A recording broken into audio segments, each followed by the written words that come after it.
નમસ્કાર વિદ્યાર્થી મિત્રો, સ્વાગત છે તમારું તમારી પોતાની યુટ્યુબ ચેનલ માય ટીચિંગ ક્લાસમાં. આજે આપણે ભણીશું ધોરણ 6 વિષય ઇંગ્લિશમાં યુનિટ 3 કલા સ્વાધ્યાય પોથીમાં યુનિટ 3 4th and 1. ચલો વિદ્યાર્થી મિત્રો, પહેલો પ્રશ્ન છે, નીચેના પ્રશ્નો વાંચો અને પ્રશ્નોના ઉત્તરના જવાબ લખો. જો પહેલો પ્રશ્ન આપેલો છે એ પ્રશ્ન, મદન મંજૂર, born at Janakpur, studied at Gyanpur, worked at Karampur, married at Jivanpur, fell ill on Friday, admitted on Saturday, was on Monday, died on Tuesday, cremated on Wednesday. This was the story of Madan Manjur. એના ઉપરથી આપણે પ્રશ્નોના જવાબ લખવાના છે. ચાલો પહેલો પ્રશ્ન ચાલુ કરીશું. નીચે આપેલા પ્રશ્નોના ઉત્તર લખો. whose story is this? તો લખો, this is the story of Madan Manjur. પછી where was Madan Manjur born? તો લખો, Madan Manjur was born at Janakpur. જો વિદ્યાર્થી મિત્રો લખી શકો છો, Madan Manjur was born at Janakpur. ત્રીજું, when did he fall ill? He fell ill on Friday. ચોથું, when was he cremated? He was cremated on Wednesday. ચાલો હવે છે વિકલ્પ લખવાના છે. પહેલા વિકલ્પમાં લખો C at જ્ઞાનપુર, બીજામાં લખો D at જીવનપુર, ત્રીજામાં લખો B on Saturday, ચોથામાં લખો B કરમપુર, પાંચમામાં લખો A Tuesday. પ્રશ્ન નંબર 2 છે, ફકરો વાંચો અને પ્રશ્નના જવાબ લખો. ચાલો વિદ્યાર્થી મિત્રો, પહેલો પ્રશ્ન છે, what was the name of the village? તો લખો, the name of the village was Surajpur. બીજું, what was there all around Surajpur? તો લખો, there was a big forest all around Surajpur. ત્રીજું, where did Biju live? તો લખો, Biju lived in Surajpur. ચોથું, what did children call Biju? તો the children called Biju the coward. ચાલો હવે વિકલ્પ લખો. પહેલામાં લખો B, બીજામાં લખો A, ત્રીજામાં લખો A, ચોથામાં લખો A અને પાંચમામાં લખો C, છઠ્ઠામાં લખો B.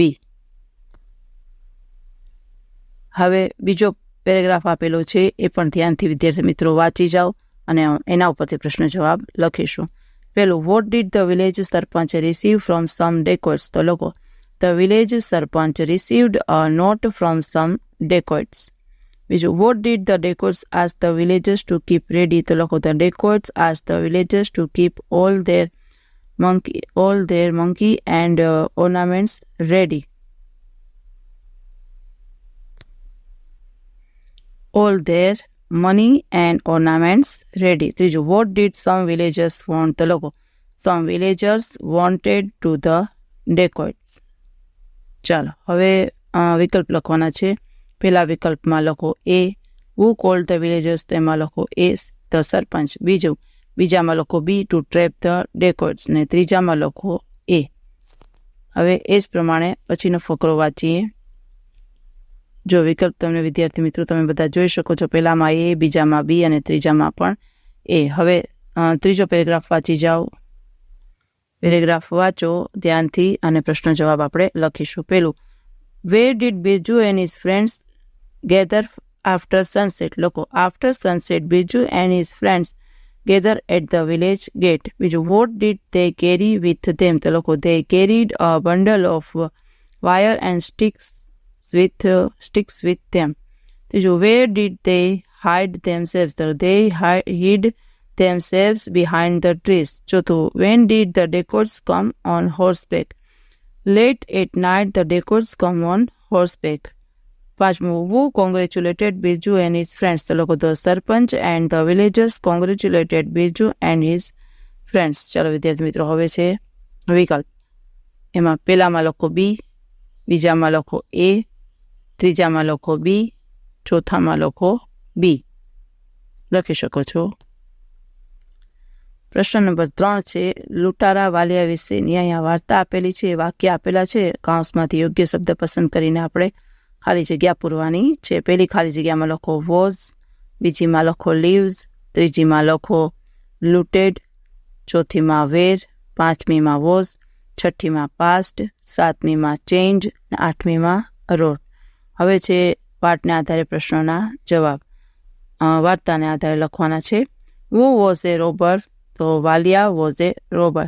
Where did he live? He lived in a forest.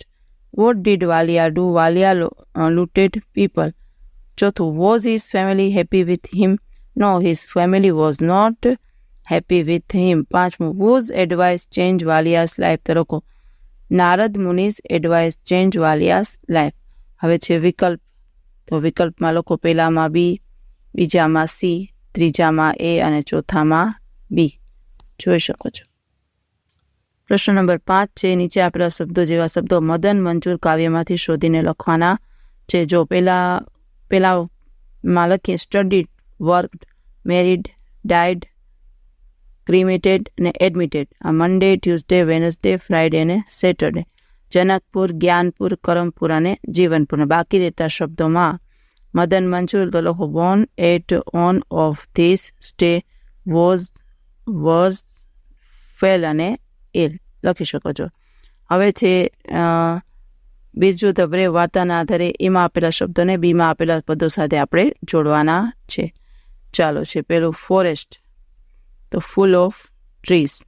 પછી બ્રેવ તેમાં લખો Jagruti went to the doctor at night. Agree Neha replied yes. ટીસ તો લખો અંજલિ કોલ્ડ લતા લડ્ડુ. પાંચમું reply Rakesh answer the questions.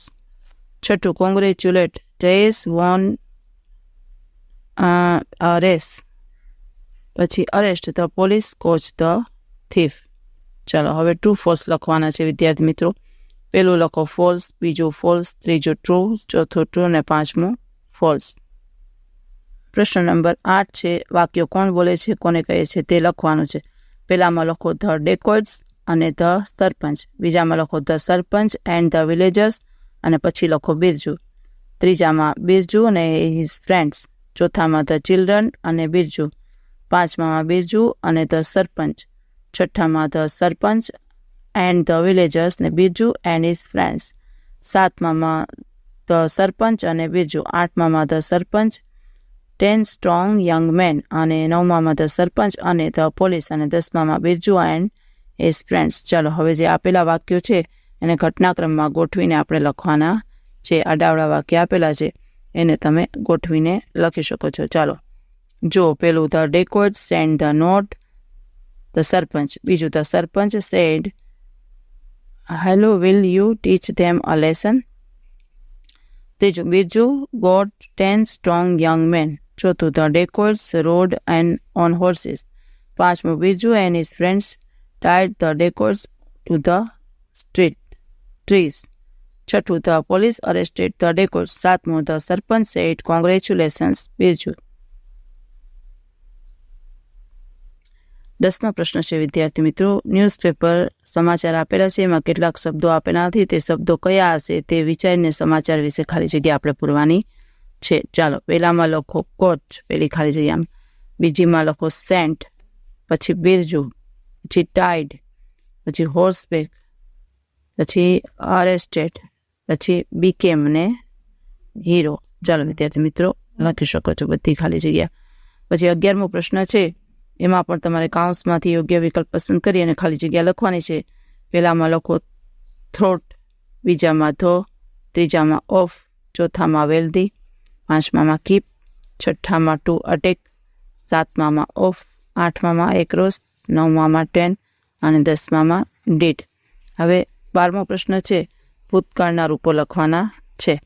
જો ઉદાહરણ આપેલું છે સ્ટડી તો એનું થાય છે સ્ટડીડ. પછી મેરી તો લખો મેરિટ, વર્ક તો વર્કડ, એડમિટ એડમિટેડ, ક્રિમેટ ક્રિમિટેડ, ડાય diet, stand stood, write wrote, કમ કેમ, રિપ્લાય તો રિપ્લાઇડ.